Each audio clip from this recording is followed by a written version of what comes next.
जीवन जगत असताना प्रत्येकाच्या आयुष्यात असे वेगवेगळे प्रसंग येतात, संघर्ष येतात. त्यातून आपण खरं तर आकाराला येत जातो आणि अनेक गोष्टी आपल्याला नव्यानं शिकायला मिळतात.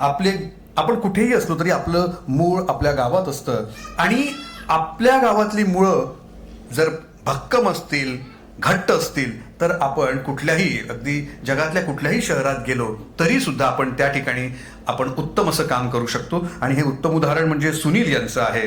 डॉक्टर सुनील धनगर यांनी भुसावळपासून सुरुवात केली. आज ते पुण्यात आहेत आणि संपूर्ण महाराष्ट्रभर एक उत्तम वक्ता म्हणून ते प्रसिद्ध आहेत. अशा सुनील यांच्या पुस्तकाचं आज प्रकाशन होतंय आणि आज त्यांचा आपण या ठिकाणी सन्मान करणार आहोत. मी प्रकाशक आणि कल्याणकर सर यांच्या सगळ्यांच्या वतीने मी गाडगीळ सरांनाही विनंती करेन की आपल्या हस्ते सुनील यांचा आपण एक सपत्नीक छोटा सन्मान या ठिकाणी करणार आहोत. मी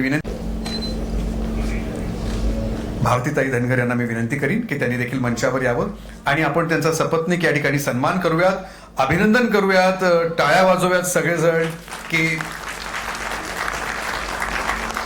एका अशा साधारण छोट्या कुटुंबातून आलेला मुलगा कुठेही हताश न होता, न्यूनगंड न बाळगता त्याची वाटचाल सातत्यानं सुरू आहे आणि आज त्याला आशीर्वाद देण्यासाठी विद्यापीठाचे कुलगुरू आहेत